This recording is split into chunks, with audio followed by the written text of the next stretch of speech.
Hello friends, आपका मेरे channel पर स्वागत है। आज की कहानी का शीर्षक है विश्वासघात। बहुत समय पहले की बात है। लखनपुर में भीमा नाम का राजा राज्य करता था। वह बहुत ही महत्वाकांक्षी था और अपनी प्रजा से बहुत भी प्यार करता था। उसके राज्य में चारों ओर खुशहाली खुशहाली थी। लेकिन राजा रानी खुद हमेशा दुखी रहते थे क्योंकि उनके पास धन दौलत शोहरत सब कुछ था, लेकिन कोई संतान नहीं थी। संतान पाने के लिए राजा और रानी पूजा पाठ जप तप सब कर देख चुके थे, लेकिन कोई फायदा नहीं हुआ। एक दिन महर्षि के कहने पर राजा ने महायज्ञ कराने का फैसला किया। यज्ञ और भगवान के प्रताप से राजा को एक बहुत सुंदर कन्या की प्राप्ति हुई। राजा रानी के साथ पूरी प्रजा खुशी से झूमने लगी। राज्य में चारों तरफ खुशी ही खुशी हो गई। राजा ने सारे नगरवासियों को पिता बनने की खुशी में भोज पर आमंत्रित किया। धीरे धीरे समय बीतता गया। राजकुमारी बड़ी होने लगी। वह काफी सुंदर और गुणवान थी। राजा रानी उसे देखकर बहुत ही खुश रहने लगे। एक दिन उनकी खुशी को मानो जैसे नजर लग गई हो। राजकुमारी बीमार हो गई। बड़े बड़े वैद्य नीम हकीम सब इलाज में जुटे, लेकिन कोई फायदा नहीं हुआ। दिन प्रतिदिन राजकुमारी की हालत बिगड़ती जा रही थी। राजकुमारी के ऊपर कोई भी दवाई असर नहीं कर रही थी। राजा को लगने लगा कि एक बार फिर से निसंतान हो जाएंगे। एक दिन दूर देश में एक वैद्य राजा के महल में पहुंचा। देखने में बहुत ही अजीब सा लग रहा था। उसने ठीक तरह से कपड़े भी नहीं पहन रखे थे, जिस वजह से सैनिकों ने उसे राजमहल में प्रवेश करने से रोक दिया। वैद्य ने राजा से एक बार मिलने की बहुत ही कोशिश की, लेकिन वह नहीं उसको नहीं घुसने दिया गया। उसने कहा, मैं राजकुमारी को ठीक कर सकता हूँ, लेकिन उसकी बात पर किसी ने विश्वास नहीं किया।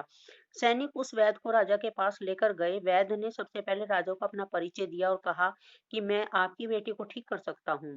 राजा उसकी बात सुनकर प्रसन्न हुआ, लेकिन उसका रहन सहन देखकर राजा ने भी उस पर यकीन नहीं किया। उधर राजकुमारी की तबीयत दिन प्रतिदिन खराब होती जा रही थी, इसलिए राजा किसी वैद्य पर यकीन नहीं कर पा रहे थे। लेकिन उस वैद्य को आत्मविश्वास देखकर राजा ने उसे एक मौका देने का फैसला किया। राजा ने वैद्य को बोला कि अगर राजकुमारी ठीक नहीं हुई तो अंजाम भुगतने के लिए तैयार रहना। इस पर वैद्य ने कहा, ठीक है, लेकिन अगर राजकुमारी ठीक हो गई तो मुझे क्या मिलेगा? राजा ने कहा, जो मांगोगे। वैद्य राजी हो गया। राजा खुद उस वैद्य को लेकर राजकुमारी के पास गया। राजकुमारी बिस्तर पर बेजान सी लेटी हुई थी। ऐसा लग रहा था जैसे किसी ने उसका सारा खून निकाल लिया हो। चेहरा दर्द में डूबा हुआ पीला पड़ गया था। वैद्य राजकुमारी के करीब पहुंचा और नब्ज टटोलने लगा। फिर उसने थैले से जड़ी बूटियों से तैयार दवा की पुड़िया निकाली और राजकुमारी के मुंह में डाल दी। वैद्य ने राजा और रानी से बोला कि आपकी बेटी जल्दी ही ठीक हो जाएगी। वैद्य की बात सुनकर राजा रानी के मन में बेटी के ठीक होने की एक नई उम्मीद जाग उठी। ऐसे ही इलाज करते हुए उसे 2 महीने बीत गए। धीरे धीरे राजकुमारी की हालत में सुधार होने लगा। उसके चेहरे की चमक लौटने लगी।